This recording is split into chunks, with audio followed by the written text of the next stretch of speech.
going ahead, one of the big changes this year was to the Grand National. They put the plastic in the fences, took out the fur, Beecher's Brook was even more levelled. They've done all they can on the safety angle. The start was moved forward.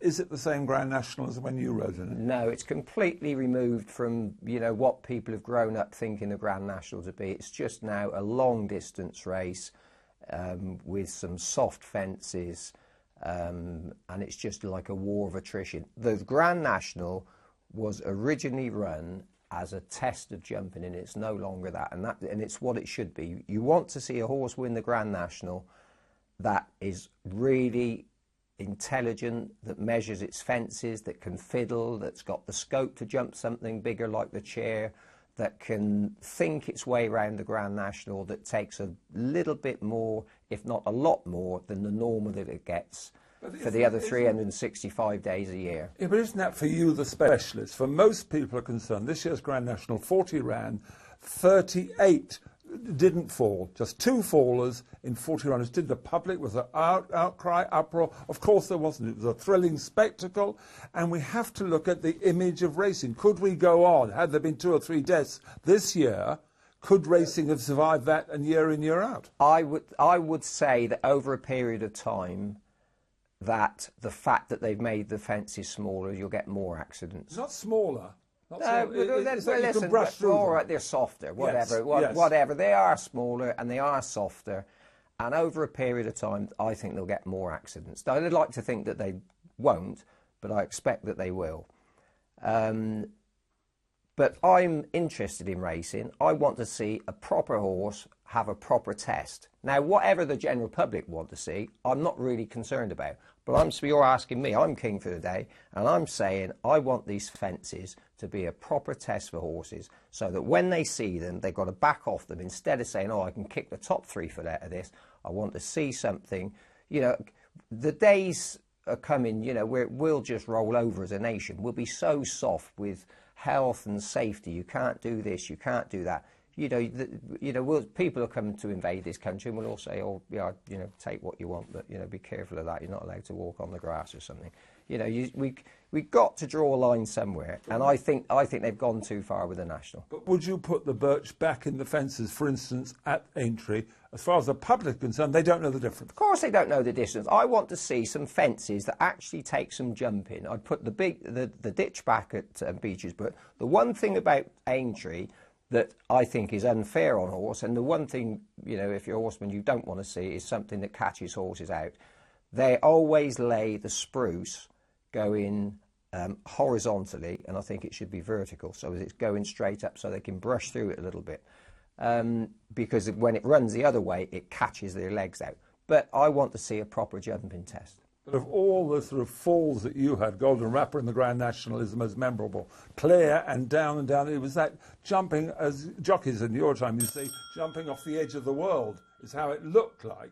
Would you want that back? That's unfair on horses. Because when you come back in, you think, God, that was a good test. I've done well. This horse, there's nothing better. You think of all the good horses that I rode around there, and actually Golden Rapper was a good jumper. He was just a little bit unlucky. Well, he was unlucky, he didn't put his landing gear out. But, you've got, as a jockey, you've got to come back in and think, God, I did well there. And that horse did well. Instead of the lads that are winning the Grand National at this stage in time, can't get any satisfaction at all. It's another long distance race. Well, it should be worth 25 grand to the winner. That's all it should be.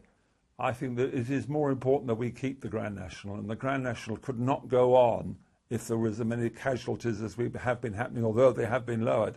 And you have to think that the animal rights people and all the do-gooders, they were there with their notebooks and their machines needing death. They needed horses to die at the Grand National. They could then get their placards out, their campaigns. Because no horse died this year, they couldn't say anything. Nobody interviewed them, nobody cared about them, and there were half a dozen who were parading at Liverpool with their placards. They had to slink away. Isn't that better for racing that happens? No, it's not, and it's not good for the sport either. You want to see proper jumpers. You want to be breeding horses that can go and turn something in and jump an iron bar, 5-bar iron gate, or, jump something big and proper. Where's it all going to end up? We'll be breeding just, flat horses, basically. We want proper jumpers. There are many more flat horses now coming into racing than there ever were. And the days of breeding just for national hunt racing, far less are bred purely for jumping, aren't they? Well, yeah, it's right, but it's a shame. We want to see some proper jumpers. We don't want to see the type of horse, the big, strong, thoroughbreds from years ago that are big enough that the Crisps of this world and Corbiers, those type of horses wouldn't win a Grand National. Crisp might, but Corbier, a lot of those horses, the horse Papillon, they wouldn't get a sniff of a Grand National today. Does it make a difference? The horse that you now have to win a Grand National has got to be quicker, faster than the horses who won in previous years, but maybe they don't jump so well. No, because they don't run them in the Cesaruses, that's what you want. I want something that can go 4.5 miles and jump some big fences, think for itself and use itself, and when you come back in you think, God, this is some horse. And God, I've done well riding it. So you criticise... You've got to keep the bar up, to keep the standard up. So you criticise the BHA and Aintree for changing the Grand National, and if you I can see exactly why they've done it, but I think they're wrong. And if you were king for the day, you'd reverse back. Yeah. But would you go back to the I'd pre-Merriman days? do it, but I wouldn't tell anybody. Yeah, but pre-1960, they really were upright fences. There were no run-outs. Would you go back to would you make no changes at all? Yeah, listen, the run-outs, they've done lots of things that are good, but I think it's now too easy. I don't think it's the test that it should be and that it was meant to be when it was initiated. But as far as the public are concerned, it looks like the Grand National of old. Well, if you sit in face of... I know, but it doesn't look like the Grand National of old. Those pictures where horses were making a real big effort and you could see that they needed to jump. You just see things breasting them halfway up. Don't want to see that. One reform that you've always advocated, and you were the first to advocate it, was centralised stewarding. Explain what should be done as far as stewards at racecourses are concerned. I think with technology as it is, I think you don't need stewards on every racecourse. It's obviously not satisfactory in terms of a level playing field and getting that consistency, which is what upsets most people. I think 99 times out of 100 times there are stewards inquiry. You don't need the jockey, and you don't need. All they're ever going to do is come in and lie to you. It's like every footballer has never been the last person to touch it before it's gone for a throw in. Then nobody footballers ever handled the ball. Jockeys are no different at all if they think they've got a sniff of getting a race. But they're entitled for justice to give their case, aren't they? Well, but they shouldn't be. So I'd have 3 people sitting in Portman Square that at the start of every day say that's our criteria, that's the level at which it's careless riding, that's dangerous riding. Let's demote that horse, let's put that one. Without hearing what the jockeys say, whatever the reasons. Completely irrelevant. All they'll go in, and I know, they'll go in and they'll say whatever they think they need to say to keep the race or to get the race. So let's have a look at it, head on, side on, the same people doing it every day. That keeps the race, that doesn't. You can't have justice without hearing. Well, you can't because now all of a sudden you're using your common sense. People are going to lie. Nobody's going to come in and say, sorry, I ran all over him. In courts all over the country. Absolutely. All over the we've world. got politicians lying. Yeah. Now, why don't stand up? Look, you're a liar, mate. You're in a position where it's obvious to any fool that you're going to tell a porky. So let's not give you the opportunity. Let's use our own eyesight. Say, that's what's happened. You've just lost the race. Well, technology is not the reason for this, because jockeys can speak to us. It's the discrepancy between one set of stewards and another. It's very difficult, for one person to look and have exactly the same judgment on a finish of a race as to another set. But would you agree to centralise stewarding, which I would agree with, but instead you would have then, as though the stewards were there, the jockeys could talk down the line to them?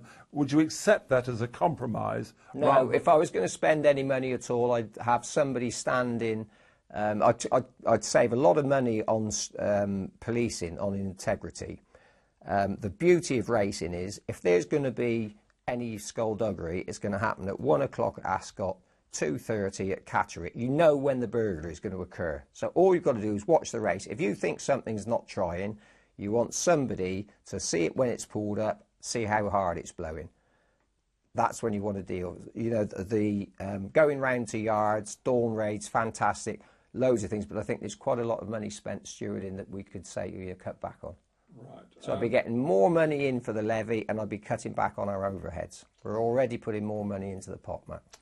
And finally, this business of 12 months a year, this national hunt racing. Yeah, ridiculous. Nothing should be 12 months a year.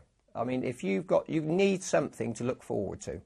You know, if there's always biscuits in the tin, if you've got digestive biscuits every day of the week in the tin, you're fed up with them. You don't want to go. You've got to have a break. I used to remember we used to have 2 months off, and I'm not advocating 2 months, but 6 weeks certainly, in the middle of summer, whether it's immediately after the But that's because the grain was always hard in those days. No, it's just as hard these days. No, things change around. They can water more. They can do lots of things.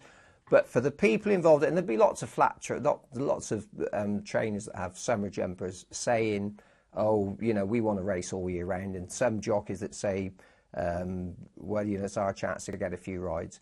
The fact remains, you've got to have a break. For the general public to suddenly say, "Oh, well, jump racing's back," and come back with a bang, I think there's got to be some period where you just can switch off and relax for a little bit. Well, the natural break at the moment is at the end of April, Bet365 Day at Sandown. Would you have 4 weeks, 6 weeks after that, or would you do it at the end of May, beginning of June, as it used to be the Stratford Horse and Hound meeting? I'd probably go for 6 weeks and then have 6 weeks off. So we have 6 weeks like that, a midweek break in Germany in their Bundesliga. Over here we'd have the first 6 weeks after the Bet365 chase, 6 weeks break, and then bring them back in again. So the total break from national hunt racing would be 6 weeks. Yeah. And you think that would benefit jockeys, horses? There's still loads of time. People would be sitting at home saying, "What is he on about? We've got horses ready to run. Why suddenly stop them halfway through?" There's still loads of time. Even if you start back again, July, you've got July, August, September, October most of the time. Loads of time. If you've got a horse that wants top of the ground, that is a summer horse, if you can't win in that period of time, then, you know, you ought to be packing up. John Francome, challenging thoughts there. Just give us a word. You're president now of the Injured Jockeys Fund. How are things going there? Fantastic. It's been incredibly well supported, but we could always do with a little bit more cash. Oaksey House has been an incredible success, and Jack Berry House should be underway hopefully within the next 2 to 3 months. The house that Jack built. The house that Jack built. Nobody works harder than him. He's an absolutely incredible person. And it's right that it should be called Jack Berry House. And if it's half successful as Oaksey House in Lambourne, then everybody will be thrilled. John Francome, thanks for being king for the day. Thank you.